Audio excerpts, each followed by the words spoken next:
Então, bom dia a todos, né? Sejam todos muito bem-vindos à nossa aula de junho já. E olá, Miguel, tudo bem? Eu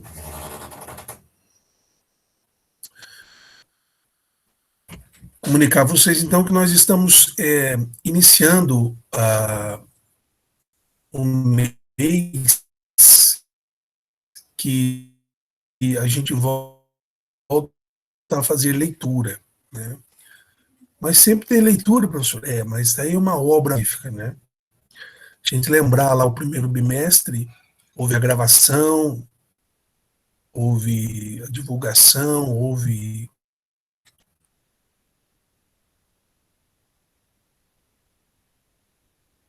a discussão, né? Acontece, né? Pequeno véu.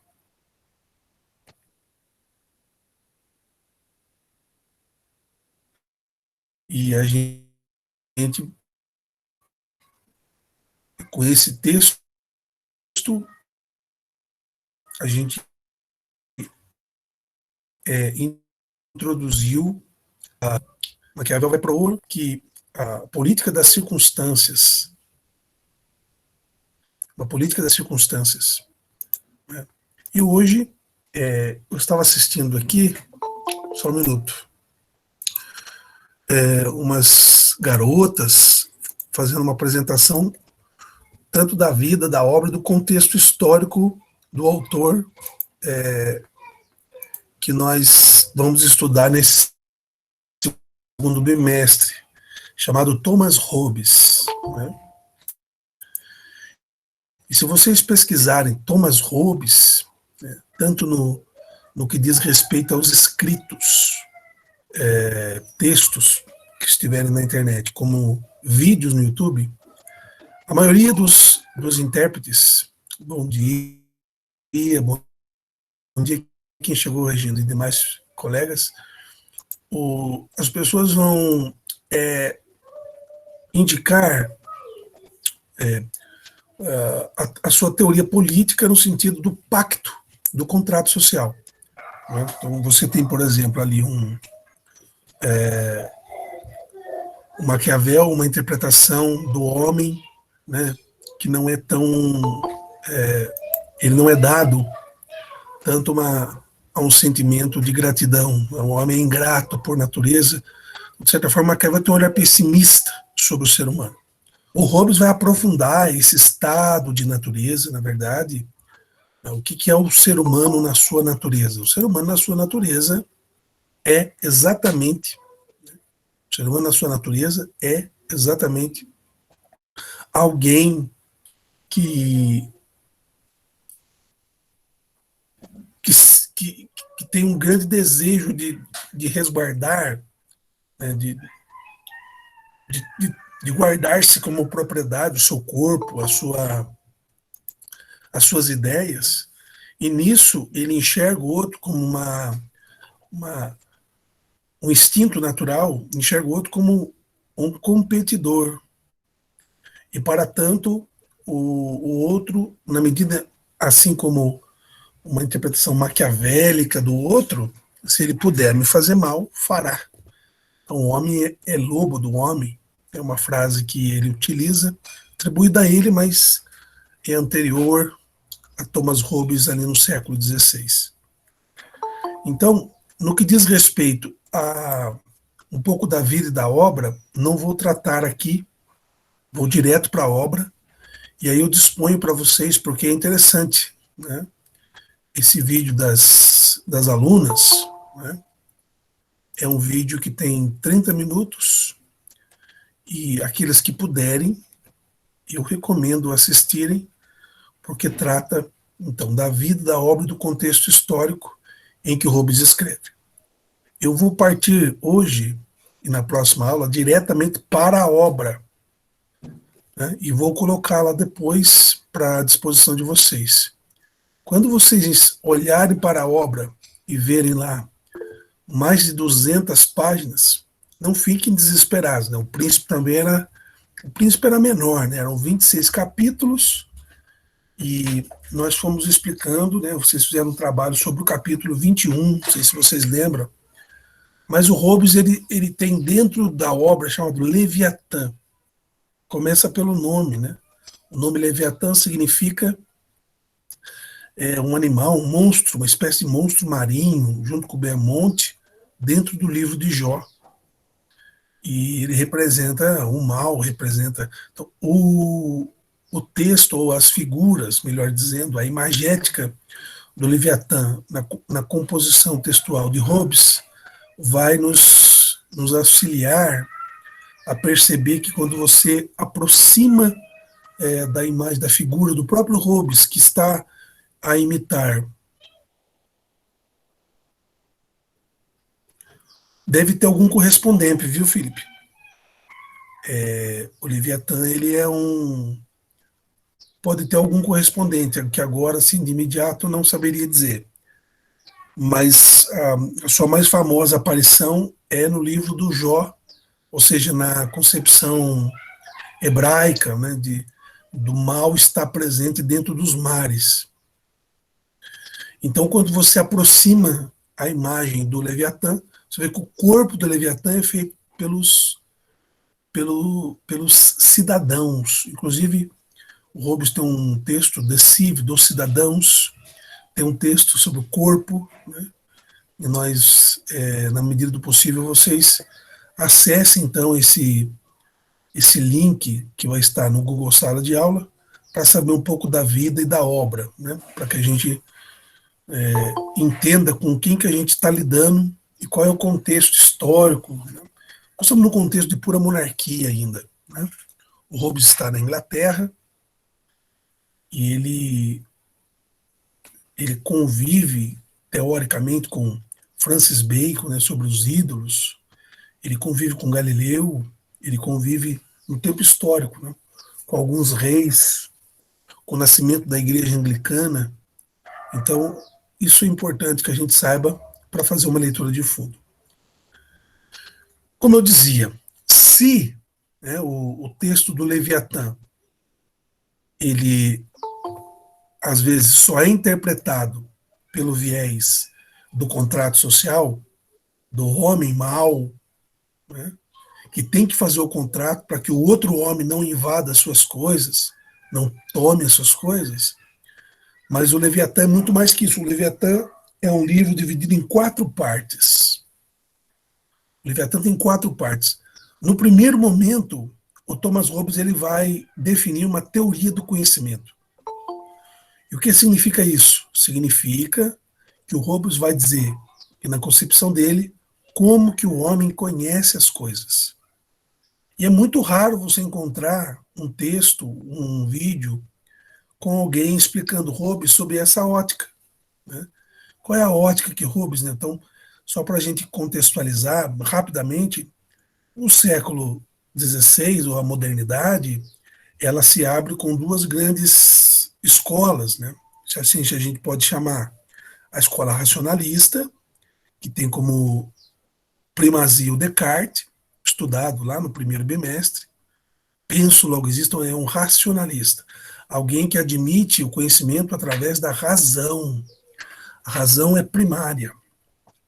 E você tem, no outro lado, a escola empirista, também vindo da antiguidade, né? Um dos primeiros grandes pensadores, o John Locke, também da Inglaterra, e acreditando que o conhecimento é produzido pelas sensações, pela experiência.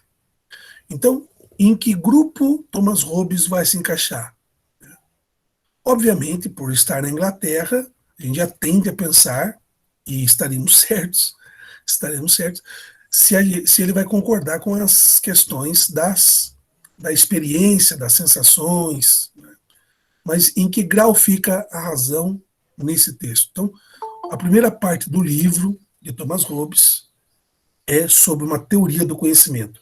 Essa palavra significa como nós produzimos conhecimento na nossa mente. Essa é a primeira parte do Leviatã. A segunda aí sim, do estado de natureza e também da formação do Estado. O que é o Estado? O Estado é uma instituição composta pelas vontades particulares. Então, nós todos aqui presentes, se nós somamos vontades particulares, ao nos reunirmos e pactuarmos e decidirmos que vamos criar um Estado para reger as nossas relações, porque se a gente viver no estado da natureza de cada um de nós vamos nos matar, porque o homem é lobo do homem. Então precisa do Estado, a necessidade do Estado é para conter o ímpeto de vontade de matar de cada um de nós. Isso vai estar presente no capítulo 2.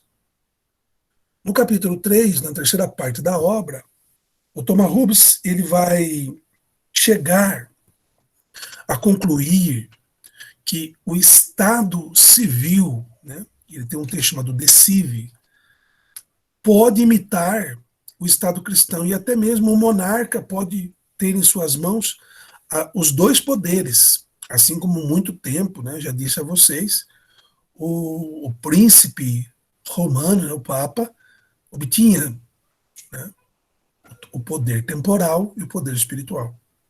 E na última parte do texto, o Thomas Hobbes vai, assim como no esteio de Lutero, começar a dizer da importância da interpretação bíblica para uma certa consciência social. Então vamos lembrar os 4 livros do Leviatã. Primeiro, como nós conhecemos? Teoria do conhecimento. Segundo, o que é o estado de natureza e por que fazemos o pacto. Terceiro, como é formado um estado eclesiástico. Essa palavra vem de igreja, então como é formado um estado cristão. E a última parte, o nome que está na obra, que vocês vão encontrar, é do reino das trevas.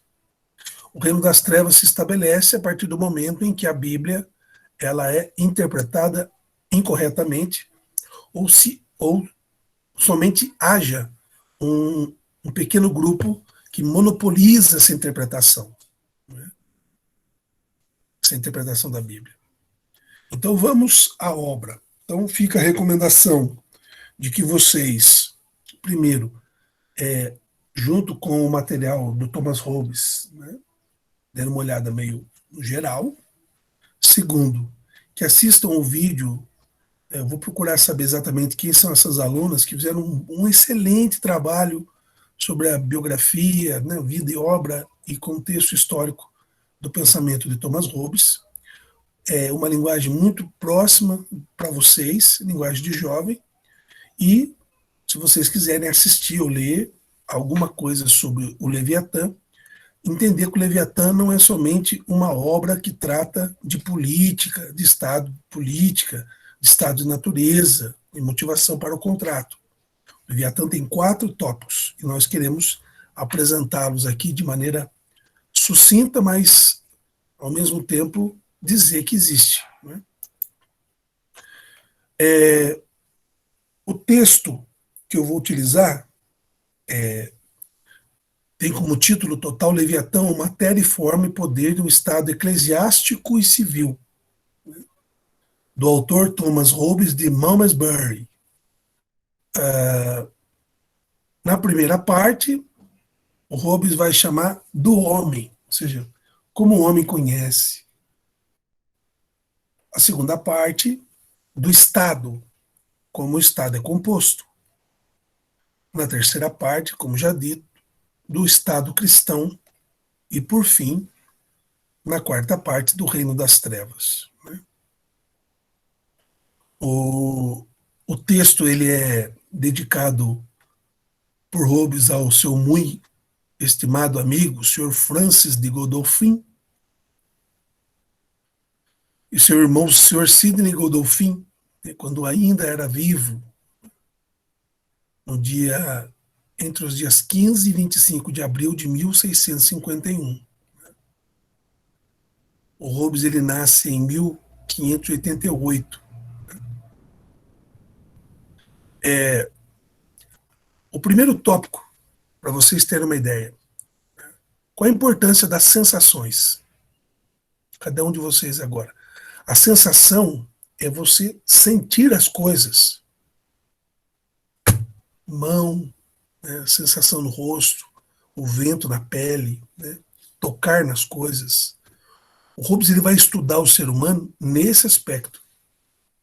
O que é uma sensação? Né? E nós podemos ter na obra uma sensação mais intensa, né, quando a gente, por exemplo, vê um objeto, mas ao ver o objeto, a gente toca no objeto. Ao tocar o objeto, traz para próximo do olho. Olha só, são 3 movimentos que intensificam a sensação de fazer uma experiência, né, no objeto, que está fora de nós. Né? Esses movimentos, né, instintivos, sensoriais, eles resgatam e intensificam a experiência, fazendo com que a gente acredite mais no objeto. O Rose vai dizer que a origem de todas os pensamentos, das formas diversas de representação ou aparência, elas nascem da sensação. Né? E a sensação ela é causada com uma coisa externa ao corpo que pressiona algum órgão de forma imediata ou imediata.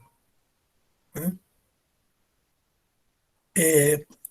Todas as sensações ou qualidades elas passam, né, pela sensibilidade que estão no objeto e causam esse movimento nos nossos órgãos, fazendo com que a gente entenda o que é este objeto. Então vamos resumidamente, o que é uma sensação? Uma sensação é um objeto que nós podemos fazer a experiência. E com isso eu consigo criar uma teoria, uma verdade, consigo constatar que isso e aquilo existe. Isto é uma sensação. Né? E essa sensação, ela passa pelos órgãos das nossas possibilidades de fazer esse contato, essa interação com o mundo. Quer dizer, eu passo a entender que o mundo existe na medida em que eu interajo com ele pelas minhas sensações. Essa afirmação do Hobbes é importante, né, porque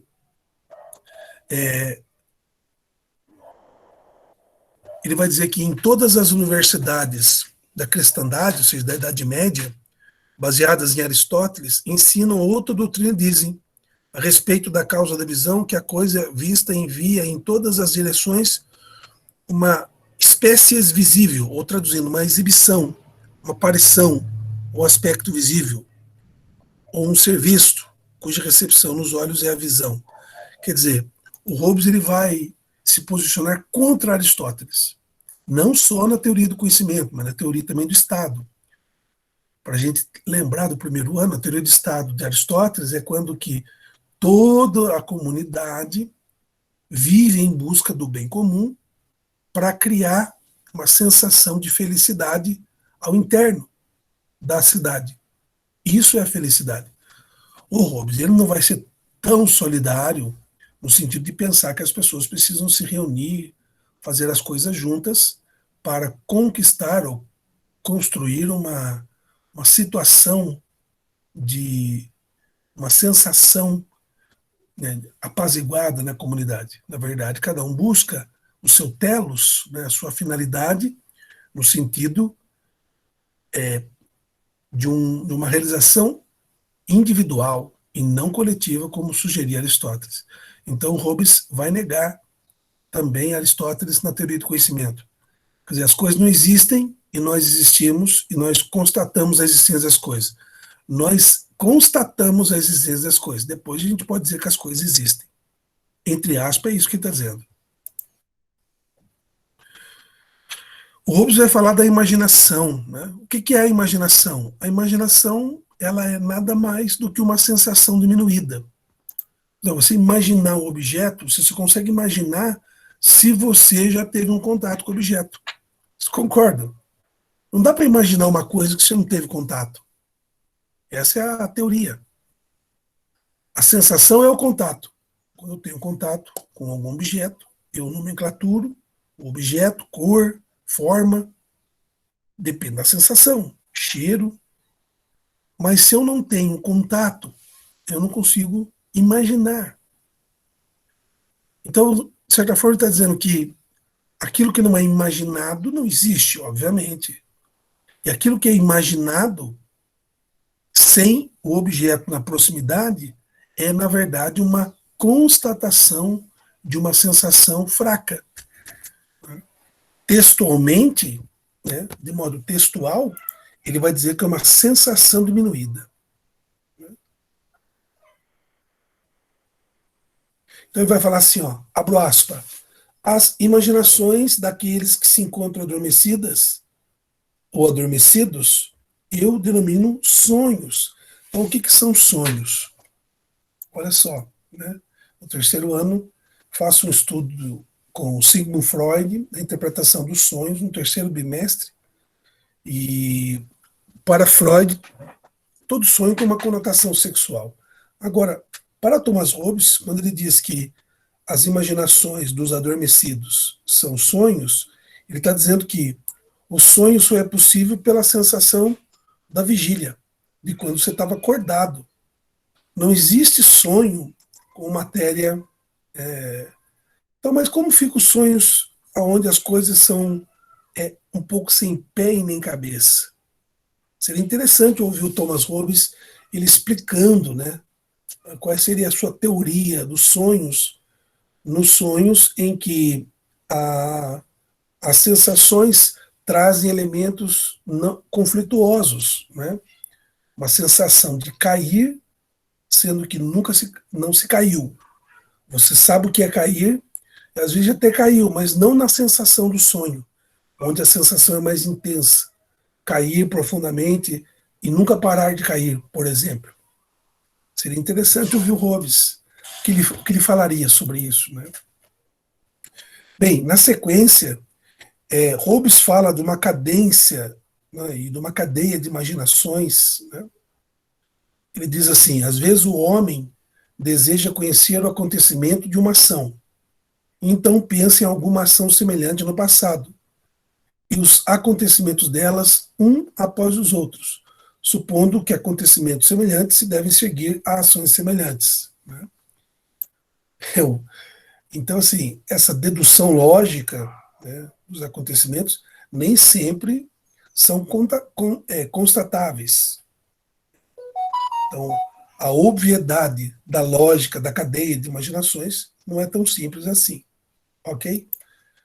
No segundo aporte, o Hobbes também vai fazer menção à invenção da linguagem. Nós estamos ali por volta do capítulo 4 da obra. Quando ele fala da linguagem, o Hobbes está dizendo o seguinte, que existe um instrumental que liga, né, a nossa mente à realidade. A realidade existe, ipso factum.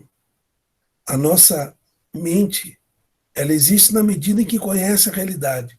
Qual é a função, portanto, da linguagem nessa relação mente-realidade? O Hobbes vai dizer o seguinte, né, a linguagem adquirida e aumentada por Adão e sua posteridade. Isso é interessante, né? Vejam que a citação de textos bíblicos, ou a citação da Bíblia, de modo muito particular, é feita dentro de um texto que, para a época, é um texto científico. O que nós temos que levar em consideração que a Sagrada Escritura é um texto de ciência. Não é um texto somente de revelação, não é um texto somente de fundamentação de religião, mas é um texto científico. Então, a linguagem utilizada desde o primeiro homem, Abraão, particularmente, né, e toda a sua posteridade, ela se perde na Torre de Babel. O que é que acontece na Torre de Babel, pessoal?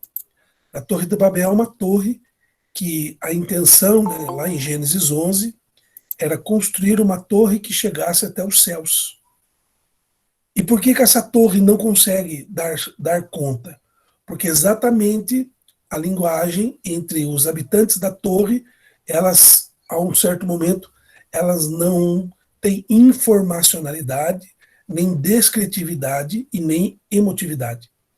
A linguagem fica confusa, as pessoas não se entendem. A língua mais falada no mundo é o inglês, hoje. O inglês de Thomas Hobbes. Né? A segunda língua é o mandarim. E aí nós temos isso, mais de 1 bilhão de pessoas. Nós temos grande, né? O português está ali entre as 10 primeiras. Mas nós temos uma questão interessante, porque o controle da linguagem é um controle também social. E uma confusão de linguagem, onde as pessoas não entendam os signos, também pode ser uma confusão de compreensão da realidade. É mais ou menos o que George Orwell diz no livro 1984, do grande Big Brother, quando ele diz que uma das funções da sociedade que corta, né, a libido social humana é exatamente diminuir a sua produtividade linguística. Que quanto mais criamos formas de linguagem, de nos relacionarmos, fugindo de alguns padrões, de alguns cerceamentos da linguagem, mais livres os homens seriam. Mas o Hobbes está dizendo, olha, esse canal, né, o Hobbes está lá no século XVI, o George Orwell, o nosso contemporâneo. Então, ele vai nos alertar para a confusão da Babel, porque a confusão da Babel significa que o homem, em algum momento, perdeu uma univocidade linguística. Então, de modo bem geral, a linguagem serve para a recordação das consequências de causas e efeitos através da imposição de nomes. Um nome universal atribuído a muitas coisas, devido à sua semelhança e alguma qualidade. Então, o Hobbes ele entra numa discussão dentro da linguagem, né, muito ampla, que a gente pode resumir aqui da seguinte forma. O que é um universal? Deixa eu perguntar para vocês. O que é um nome? E por que as coisas têm este ou aquele nome? Quem as deu? Como que se configurou o nome das coisas? Como que nós atendemos universalmente o signo, né, o sinal, o objeto, a uma palavra, a um nome, a um nominalismo. Então, Thomas Hobbes vai apontar também essa discussão sobre a fluência da linguagem na constatação do que ele chama de nomes universais. Nós temos o nosso nome. Ao ouvir o nosso nome ser dito, nós automaticamente olhamos, mesmo que não seja a gente, o chamado. Mas a gente olha, porque nós combinamos já mentalmente este nome que temos à nossa vida, à nossa existência. De modo que, ao pronunciar o meu nome ou o nome de cada um de vocês, automaticamente a gente olha para responder, porque vinculamos a nossa existência a esse nome. Mas nós poderíamos ter qualquer outro nome, né? Qualquer outro nome. E também os objetos da realidade, na perspectiva da linguagem, o Hobbes vai dizer o seguinte: os objetos, eles atendem por uma certa universalidade.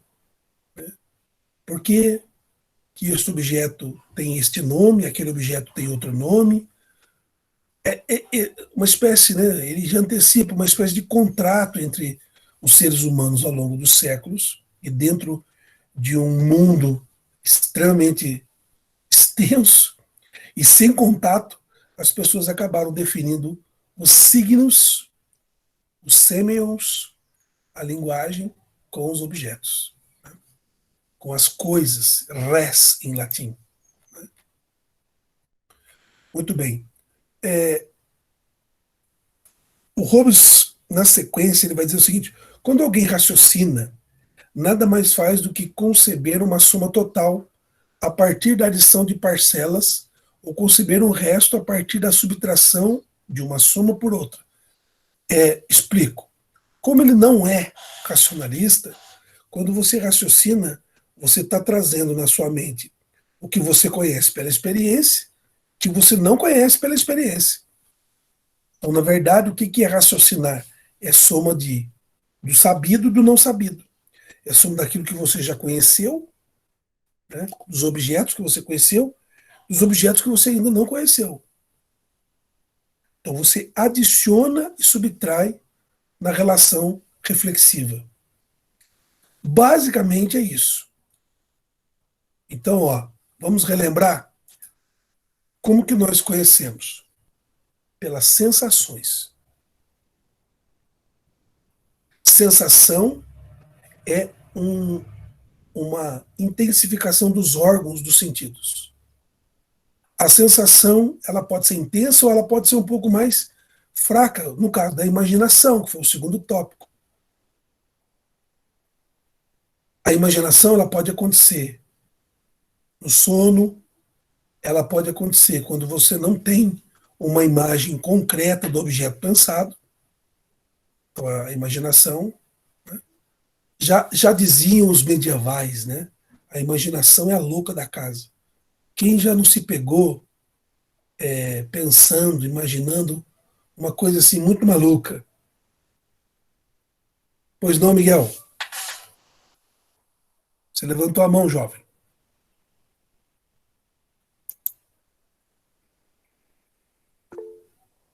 Beleza? Então, a sensação, a imaginação, né? A linguagem, que é o campo, a mediação específica pela qual nós conseguimos produzir compreensão ou não.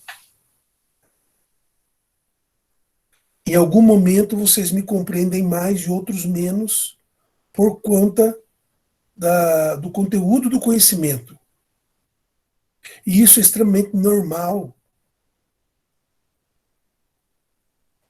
Agora, nós nomenclaturamos os signos. Né? Nomenclaturamos os signos. Então, a origem das palavras. Michel Foucault, né, um contemporâneo nosso, ele tem um texto magnífico que chama As Palavras e as Coisas. Seria isso duas coisas diferentes? Uma coisa é a palavra, livro. Outra coisa é o livro. Ou são a mesma coisa? O livro e a palavra. E o objeto. E chegamos agora a um momento em que a, a reflexão nada mais é, para Thomas Hobbes, do que exatamente essa adição ou essa subtração do já conhecido. Né? O texto se desenvolve, né, no capítulo 6, o título é Da origem interna dos movimentos voluntários, vulgarmente chamados de paixões, da linguagem que o exprime. Né? Para Thomas Hobbes, ele que estudou o homem, ele estudou a circulação do sangue, o pulso, a respiração, digestão, nutrição, olha só, a excreção. E para tanto, falar, mover, andar, né? Todos esses, esses aspectos da vida humana, né? Essa sensação, são movimentos, ou é um movimento típico provocado nos órgãos e nas partes inferiores do corpo humano. Né? Esse esforço, né, ele gera em nós, nas relações com as coisas, apetite, paixões. E a paixão significa uma fraqueza para o conhecer, para ir ao encontro de. Ir ao encontro de. Então, o texto do Leviatã, né, vai falar exatamente dessa linguagem de ir ao encontro de. Ele vai dizer o seguinte: o apetite ligado à crença de conseguir chama-se esperança. O que é a esperança? É a nossa vontade de conseguir. Né? Uh, Se não conseguir, a gente entra em desespero.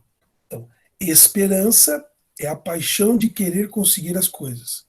Não conseguir é desesperar-se. Uma outra, a opinião que nós temos ligada à crença chama-se medo. E a coragem súbita chama-se cólera. A esperança constante, né, de conseguir chama confiança em si mesmo. E o desespero constante, desconfiança de si mesmo. E assim o Hobbes vai enumerando, né? Como, por exemplo, entre nós, né, entre vocês jovens, o amor. O amor pelas pessoas, adquirido por reminiscência obsessiva, por uma imaginação do prazer passado, chama-se luxúria. O que é luxúria para Hobbes? Veja, ele traz temas interessantes. É o amor já sentido na carne, né, na sua visceral produção de prazer sensorial. E quando você pensa nele, você remoe ele na sua mente, e isso para Hobbes é a luxúria. Né? O desejo de causar dano a outra pessoa a fim de levá-lo a lamentar qualquer dos seus atos chama-se ânsia de vingança. Então ele está explicando como funciona as coisas na nossa mente. Né? Eu falei do amor e falei da vingança. Tem mais, ele vai dizer que o amor por uma só pessoa, junto ao desejo de amar, esse é o sonho, né? Vou até colocar para vocês aí, ó. Vamos para o chat? Olha só, dá uma olhada aí, ó. O amor por uma só pessoa, junto ao desejo de ser amado com exclusividade, chama-se a paixão do amor. O mesmo, junto com o receio de que o amor não seja recíproco, chama-se ciúme. Olha a explicação que ele dá. Quer dizer, o amor é uma ideia que temos na mente de reciprocidade, dar e de receber. Quando você dar e exige no dar exclusividade, então você tem a monogamia, você tem aí, né, o que as pessoas chamam, né? Ficou muito claro isso nesse evento ocorrido com o MC ali no Rio de Janeiro, né? Diante de toda a situação, né? Conclusão do inquérito, acidente, e a própria esposa, sabendo que possivelmente a traiu com outra moça, né? Uma garota de programa, uma modelo, sei lá como nomenclaturar isso, essa relação, o que eu vi depois escrito na internet sobre isso, muitas vezes não querendo santificar o rapaz que morreu, mas criticando a sua atitude, que você pode ter dinheiro, fama e até mesmo uma mulher esteticamente bonita, uma companheira, você não está satisfeito. Então, o amor para muitas pessoas já no século XVI é uma exigência de exclusividade, né? Uma exigência de exclusividade. E é interessante porque essa exclusividade ela acontece com naturalidade, tanto na mente do amado, como na mente do amante, de quem é amado, do que ama e do que é amado. Então isso é uma produção. E o ciúme é exatamente quando alguém na relação percebe que não há exclusividade. Né? Isso necessariamente não é só falta de caráter. Para Thomas Hobbes, que está estudando as intenções da sensação. Muito bem. Pessoal, nós amanhã não temos aula de geografia e depois dessa aula sobre o livro 1 do Thomas Hobbes estará disposto, bem como a biografia que eu falei para vocês. Se puderem, por favor, assistam, será de bom grado na leitura desse bimestre, que é o livro do Leviatã, de Thomas Hobbes. Eu queria agradecer a todos pela paciência, né? O livro de leitura é uma aula de leitura uma aula sobre o livro é uma aula um pouco mais exigente, mas que vocês tenham aí um bom descanso amanhã, tá bom? Até mais, obrigado. Bom final de semana, né? Porque nós nos vemos amanhã. E a gente volta a se ver na semana que vem. Tchau, professor. Obrigada pela Até aula. mais, Tenha Ana. um bom Tchau, feriado. professor. Obrigado pela aula. aula. Também agradeço a todos. Goodbye, goodbye. Boa noite. Valeu, senhor. Valeu. Alô, Miguel, parabéns aí. Obrigado. Salve, Wellington. Ninguém falou. Professor, Pois não? oi, bom dia. Eu ia perguntar uma coisa. O que o senhor quer falar comigo? Você mandou mensagem para mim ontem? Não, só perguntando se tu tá meio sumido, né? Você tá tudo bem. Sumido? Eu tô sumido? Não é que você mandou umas 2 mensagens copiadas para mim, entendeu? Ah, tá. Não, aquelas 2 mensagens. Daí lá eu foi fui, pra- fui ouvindo de novo, vendo. E aí eu falei assim, aí, tá tudo bem, porque você tava com algumas dúvidas ali. Mas eu acredito que já tenha resolvido, né? Não, já resolvi. Já é que é uma daquelas mensagens. Teve a primeira semana de. Deixa eu ver aqui, acho que foi fevereiro. Não sei se foi de fevereiro ou março. Que eu não participei de nenhuma das aulas de manhã, né? Certo. Aí ficou tudo atrasado. Aí eu mandei para o senhor saber que não é porque eu não quis assistir, é que eu estava ajudando minha avó. É que ela tá pintando a casa dela, eu estava lá ajudando ela. Tranquilo. Aí eu tinha mandado para o senhor saber que eu só tava sumi assim por causa disso mesmo, por causa desse imprevisto. Alguns de vocês, né, não sei, o Felipe tá indo aí, ele tem uma foto. Eu acho que esse rapaz da foto que é o professor de matemática, né? É, o professor Danilo. Fizeram um monte de emoji. Estão fazendo um monte de emoji do professor. Ô, professor, você vê o tanto de emoji que fizeram do professor Danilo, você vai ficar impressionado. Olha só. É um monte de emoji, figurinha. Caras e bocas dele, né, na aula. Né? Então tá, é só isso mesmo então, professor. Achei que você tinha. Beleza. Achei que o senhor queria falar comigo alguma coisa séria, não sei. Não, é que esse Jackson, nossa senhora. É o outro Wellington, né, você? Isso. Você já tá com tutoria tudo certo, né? Tô, eu escolhi o que eu escolhi no ano passado, professor. Acho que eu esqueci o nome dele, mano. De Sociologia. Eu sempre esqueci o nome dele. O Augusto. Augusto, isso. Tranquilo, Augusto beleza. Tá em excelentes mãos. Porque, tipo assim, eu falei, eu vou escolher o mesmo que eu escolhi no ano passado, né? Aí no último ano eu mudo. No último ano eu mudo. Não, mas pode continuar com ele também, que, como diz o ditado, o time que se ganha não se mexe, né? É, verdade. Mas beleza. Então é isso mesmo, então. Eu tava mandando ontem o WhatsApp para a galera da tutoria, que eu tô conversando cada dia com um tutorando. E na sexta-feira eu queria fazer um grupo. Aí, assim, quase que eu cheguei a mandar para você. Eu falei, não, o Wellington não tá na minha turma. É que eu tenho, deixa eu ver aqui. Não. Você é do segundo D, né? D de dado. Eu tenho 6 lá no segundo D, mas aí eu olhei e fiz, nossa. Aí, pelo desenho, entrei na conversa, puxei aquele assunto, mas era mais para saber se estava tudo bem, se tinha resolvido aqueles problemas. Tá. Então tá. É só isso mesmo, então, professor. Achei que o senhor queria falar com alguma coisa séria e tal. Eu falei que Mas isso é sério, também, né? Claro, é sério também, né? Então tá, hoje tem, como é que fala? Esqueci o nome? Projeto de vida? Você tem assistido as aulas? Não, professor, eu não participei de nenhuma até agora, porque eu sempre acontece alguma coisa, mano. Até hoje eu não participei, tem que participar. Não, mas fica gravado, se você quiser assistir alguma posteriormente, dá.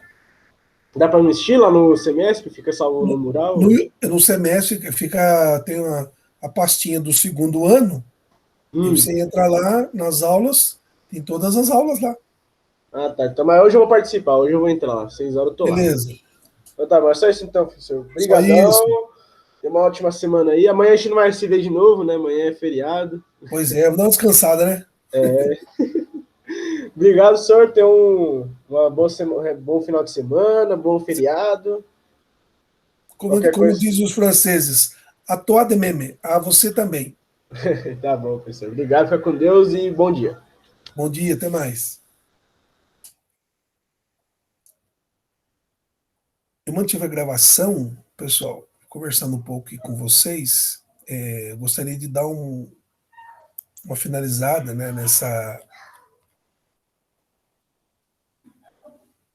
nessa primeira parte do Leviatã, porque depois o Hobbes vai entrar nas questões dos discursos, né, dentro do discurso, o que é realmente um conhecimento, opinião, uma crença, né?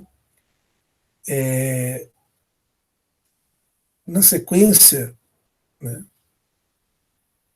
na sequência, ele vai comentar da vulgaridade, né, acho que é a palavra muito forte, né, do vulgar das virtudes chamadas intelectuais e dos defeitos contrários a elas, né, que a gente adquire ou são naturais, essas tais virtudes, né? Um exemplo muito típico num bom poema, quer seja épico ou dramático, assim como também sonetos, epigramas e outras obras, é necessário tanto o juízo como a imaginação, mas a imaginação deve ser mais eminente, pois tais obras devem agradar por sua extravagância, quer dizer, mais imaginação, menos juízo. O livro de história consiste no método e na verdade, na escolha de boas ações que é mais proveitoso conhecer. A imaginação já não tem tanto lugar aqui, vai dizer o Hobbes. Né? Muito bem. Na sequência, capítulo 10, o Hobbes diz dos diferentes objetos do conhecimento. Olha só. Aspa. Há duas espécies de conhecimento, um dos quais é o conhecimento dos fatos e o outro o conhecimento das consequências de uma afirmação para outra. O primeiro está limitado aos sentidos, conhecimento dos fatos, e à memória, e ao conhecimento absoluto, como quando eu vejo um fato ter lugar, eu recordo que ele teve lugar. Esse conhecimento é necessário para uma testemunha. O segundo, conhecimento das consequências, eu chamo de ciência, é condicional. É como que quando sabemos que se a figura apresentada for um círculo, nesse caso, qualquer linha reta que se passe por seu centro dividido em duas partes iguais. Esse conhecimento é necessário para um filósofo, para aquele que pretende raciocinar. Quer dizer, o Hobbes ele está construindo, né, essa sua intenção de chamaria, né, de o que é de fato a sua teoria do conhecimento e como se relacionar beneficamente dentro dos aportes que ele oferece para todos nós. Né? E a nomenclatura que ele utiliza dentro, né, da respectiva linguagem para análise do discurso, bem como das diferentes imagens, objetos e contextos de conhecimento, né?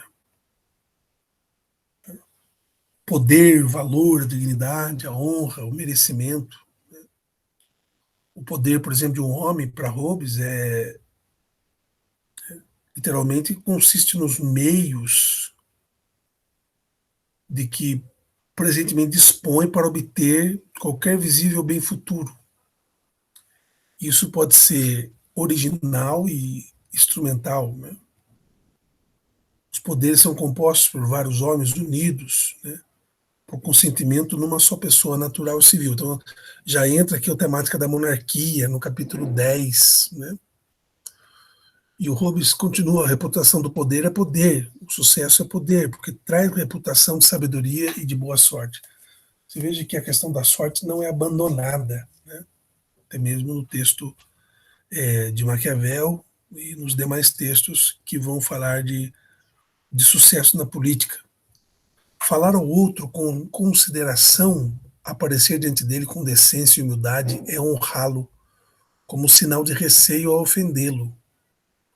Falar-lhe asperamente, comportar-se perante ele de maneira obscena, reprovável ou imprudente é desonrá-lo. Um soberano, né, tema específico de Hobbes, pode honrar um súdito com qualquer título, cargo ou emprego, uma ação que ele próprio haja estabelecido como sinal de sua vontade de honrá-lo. Né? E honrosa, para encerrar essa ideia, é qualquer espécie de posse, ação ou qualidade que constitui o argumento ou o sinal, né, do kratos, do poder. O Hobbes também, ao descrever os seres humanos, ele diz que existe uma grande diferença nos costumes, né?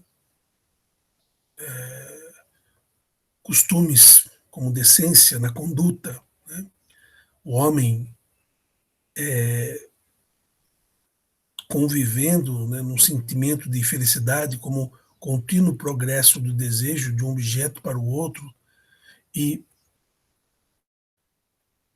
precedendo a necessidade, né, de, de observar as ações voluntárias e as inclinações de todos os homens, que a priori não tende apenas para conseguir as honras, os méritos, etc., mas também para garantir uma vida satisfeita. Né? E isso pode gerar, e gera, obviamente, competição pela riqueza, pela honra, pelo mando, pela luta pela vida, por inimizade, até mesmo a guerra. O desejo do homem por conforto e o deleite sexual, também sensual, predispõem, né, os homens, segundo Hobbes, dentro, né, dessa, dessa linha, né, da competição dos homens com os vivos e não com os mortos, né, um desejo comum expõe o homem a poder obedecer um poder único, um poder comum.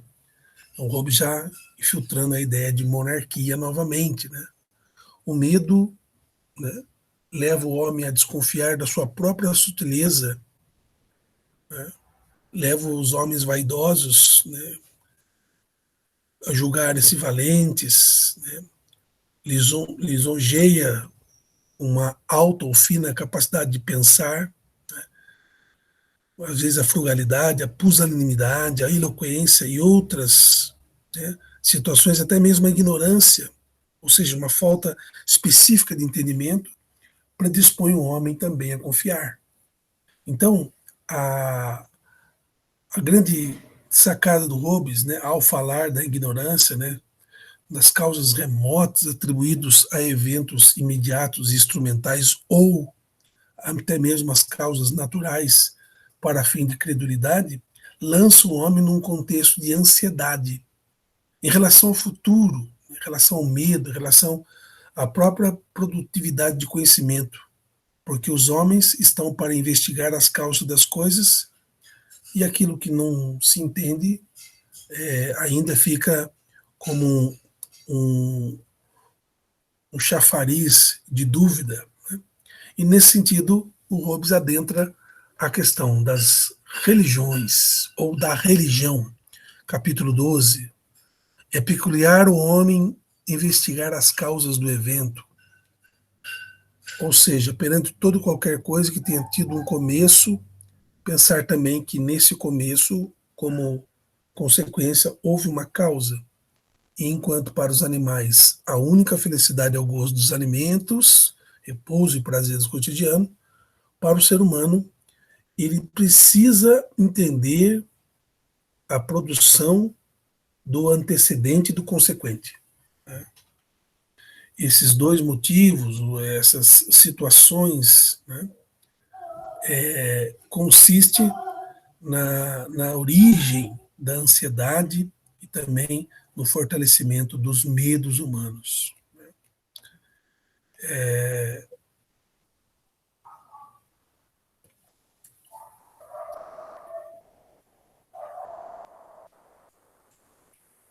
No capítulo seguinte, da condição natural da humanidade relativamente à sua felicidade e miséria, o Hobbes vai dizer o seguinte, aspa, os homens foram feitos iguais, tão iguais pela natureza, quanto as faculdades do corpo e do espírito, que embora por vezes se encontre um manifestamento mais forte de corpo, ou de espírito mais vivo do que o outro, mesmo assim, quando se considera tudo isso em conjunto, a diferença entre um e outro homem não é suficientemente considerável para que qualquer um possa com base nela, reclamar qualquer benefício a que outro não possa também esperar. Então, há uma definição de isonomia plena na natureza para Hobbes. Né? Isso é interessante. O capítulo 13. No capítulo 14, um pouco antes do encerramento, né, da primeira e segunda das leis naturais e dos contratos, o Hobbes já está preparando a questão, por exemplo, liberdade, conforme a significação da própria palavra. Ausência de impedimentos externos, impedimentos que muitas vezes tiram parte do poder que vai ser concedido, mas não pode obstar o que use do poder que lhe resta, conforme que seu julgamento e razão lhe indicarem como um ditame. Né? Então, renunciar ao direito a alguma coisa é o mesmo que privar-se da liberdade de negar ao outro o benefício de seu próprio direito a mesma coisa. Então, Hobbes começa a preparar o livro 2, né, ao falar da religião, na sequência, na questão dos pactos. Né? O homem ficam liberados de seus pactos de duas maneiras. Ao fazer o pacto para proteger a vida, para não transgredir o direito, o homem faz o pacto, que é validado, mas ele tem que cumprir o pacto como obrigação e como finalidade natural. Um pacto anterior anula outro posterior, porque um homem que transmitiu hoje seu direito a outro não pode transmiti-lo amanhã a um terceiro. Então, aparece também uma certa jurisprudência na questão do pacto. Então, o Hobbes vai, né, referir muitas vezes ao pacto no capítulo 14. E no 15 vai nos exemplificar algumas outras leis da natureza, leis que possam ajudar a perceber, dentro dos ditames da razão, os costumes que ao longo do tempo passou-se a implementar no quesito do seguimento a uma regra. Né? E ele termina o livro 1 falando das pessoas, autores e coisas personificadas. Né? Sobre os autores, encerro com esta frase: há duas espécies. O autor da primeira espécie simplesmente assim chamado, o qual acima defini como sendo aquele a que querer pertencer, simplesmente à ação de um outro. O da segunda espécie é aquele a quem pertence uma ação, um pacto de um outro condicionalmente, quer dizer, que realiza se o outro não faz até ou antes de um determinado momento, e assim sucessivamente. Com isso, nós encerramos a primeira parte, né, o livro 1, o primeiro momento do livro de Thomas Hobbes, chamado Do Homem.